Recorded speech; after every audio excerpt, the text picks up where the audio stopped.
ভূতেরও ভবিষ্যৎ আছে, কিন্তু পশ্চিমবঙ্গের বেকারদের কোনো ভবিষ্যৎ নেই। মানে বেকার বলতে শিক্ষিত যুব সমাজদের কোনো ভবিষ্যৎ নেই। কারণ পশ্চিমবঙ্গের শিক্ষিত যুব সমাজ আজকাল এখন বেকার।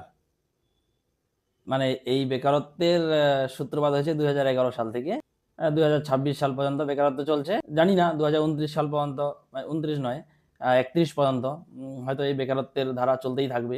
যা ট্রেন্ড দেখা যাচ্ছে, রাজনৈতিক পরিস্থিতি যা দেখা যাচ্ছে, বিচার করে আমরা এটুকুনি বুঝতে পারছি যে আগামী 2031 পর্যন্ত বেকারত্বের ধারা হয়তো চলতেই থাকবে। মানে না শিল্প হবে, না কারখানা হবে, না চাকরি হবে। মানে ডবল ডবল চাকরি হবে, উন্নয়ন চারিদিকে একদম জোয়ার উঠবে। Promise mean to be broken, মানে অ্যাকর্ডিং টু মমতা ব্যানার্জি। উনি না বললেও সিচুয়েশন অনুযায়ী এটাই বোঝায় যে প্রমিস হচ্ছে ভাঙার জন্যই। মানে একটা কথা আছে না, সেই কথাটা মমতা ব্যানার্জি বা মোদি দুজনের ক্ষেত্রেই প্রযোজ্য। কারণ বাসায় 2 কোটি চাকরি, এটা মোদিও বলেছিল। তো আমি পুরো দেশের কথা ছেড়েই দিলাম, আমি যদি রাজ্যের নিরিখে বিচার করি তাহলে বেকারত্ব চরম পর্যায়ে। আজকে যুব সমাজ 1500 টাকার জন্য লাইন দেবে, আর কিছুদিন পরে এপ্রিল মাস থেকেই টাকা ঢুকবে। যুবসাথী প্রকল্প, আগে যুবশ্রী ছিল, এবারে যুবসাথী 5 বছরের জন্য পাবে। পুরোটাই যে ভোটের জন্য সেটা তো আর বলার বাকি রাখে না, সবাই বুঝতেই পারছে। ভোট পাওয়ার জন্য, ভোটের জেতার জন্য রাজনৈতিক নেতারা কত কিছুই না করে থাকেন। সুতরাং এটাও একটা জুমলা। আগামী 2 মে নির্বাচন ঘোষণা হতে চলেছে, সূত্র মারফত জানা যাচ্ছে।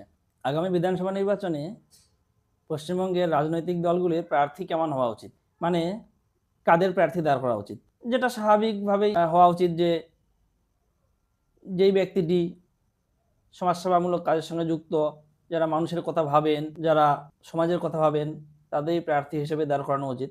এবং প্রত্যেকটা ভোটারদের, প্রত্যেকটা নাগরিকের কর্তব্য হলো যে সেই মানুষটাকেই ভোট দিয়ে জয়ী করা, যে দশের কথা, মানুষের কথা, সমাজের কথা ভাবেন, উন্নয়নের কথা বলেন, শিক্ষা স্বাস্থ্যের কথা বলেন, সুস্বাস্থ্যের কথা বলেন, সুশিক্ষার কথা বলেন।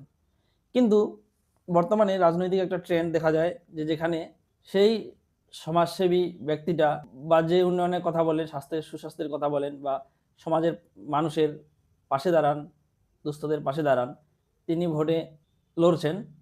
অপরদিকে একজন অভিনেতা অভিনেত্রী যিনি তার ফিল্মি জগতে ব্যস্ত থাকেন বা সেলিব্রিটি তকমা নিয়ে ঘুরে বেড়ান, সাধারণত মানুষের সাথে মিশে থাকেন না, তিনি ভোটে দাঁড়িয়েছেন। তাহলে আমাদের সাধারণ ভোটারদের একটা প্রবণতা কি, সেই সেলিব্রিটি ব্যক্তিটিকে ভোট দেওয়া।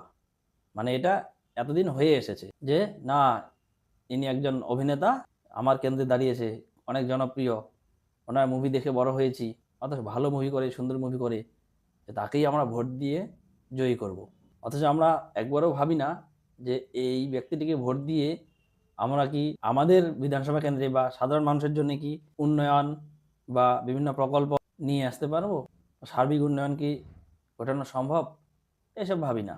যা উন্নয়ন হবে না হবে দেখা যাবে। আমরা আমাদের এমএলএ হবে অমুক অভিনেতা, অমুক অভিনেত্রী বা অমুক সেলিব্রিটি, ব্যাস এটুকুনি ভেবে আমরা ভোট দিয়ে জয়ী করিয়ে দিলাম। আর রাজনৈতিক দলগুলো এটার ফায়দা তুলছে। একবার যদি আমরা এদেরকে ত্যাগ করি, এদেরকে ভোট না দিয়ে যিনি যেই ব্যক্তিটি সমাজের মানুষের পাশে দাঁড়ান তাকে ভোট দিয়ে জয়ী করি, এরপর থেকে ট্রেন্ডটা দেখবে চেঞ্জ হয়ে যাবে। একজন শিক্ষিত ব্যক্তিকে ভোটে দাঁড়িয়ে, বা সবসময় প্রত্যেক রাজনৈতিক দল চাইবে যে শিক্ষিত মানুষটাকে ভোটে দাঁড় করাতে। যখন থেকে আমরা এই ট্রেন্ড চেঞ্জ করব, যে সেলিব্রিটি দেখিয়ে, পপুলার ফেস দেখিয়ে ভোট দেওয়া বা ভোটে জেতা, এটা যেন আর না হয়। তো আশা রাখবো আগামী বিধানসভা নির্বাচনে প্রত্যেকটা মানুষ এই ট্রেন্ডটাকে ভাঙবেন। আমাদের উচিত সমাজে এমন একটা পরিবেশ তৈরি করা, বা ভোটের এমন একটা পরিবেশ তৈরি করা, যাতে প্রতিটি মানুষ ভোট দেওয়ার আগে 10 বার ভাবে যে না, আমরা আমাদের ভবিষ্যৎ প্রজন্ম, আমাদের সোসাইটির ডেভেলপমেন্ট, সার্বিক উন্নয়ন, এইসবের কথা মাথায় রেখে আমরা ভোট দেব। সেখানে কোনো বিশেষ রাজনৈতিক দল দেখব না, আমরা প্রার্থীকে দেখব যে প্রার্থীটি কেমন ব্যক্তিগতভাবে। যদি উনি সমাজসেবী হন, যদি উনি সমাজের কথা ভাবেন, মানবদরদী হন, তাহলে তাকে অবশ্যই ভোটে জয়ী করব, তাকেই ভোট দেব, সে যে দলেরই হোক না কেন। যদিও ভোটে অনেক রকমের সমীকরণ থাকে, ভোট অনেকে দিতে চাইলেও দিতে পারে না, বিরোধীরা অনেক সময় ভোট দিতে পারে না, রাজনৈতিক দলগুলি রিগিং ছাপ্পা এসব চলতে থাকে। তো যারাই ভোট দিতে পারবো, আশা করব তারা সেই ব্যক্তিকেই ভোট দেব।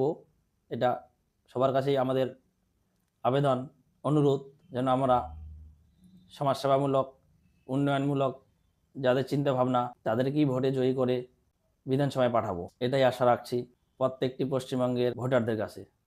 ধন্যবাদ।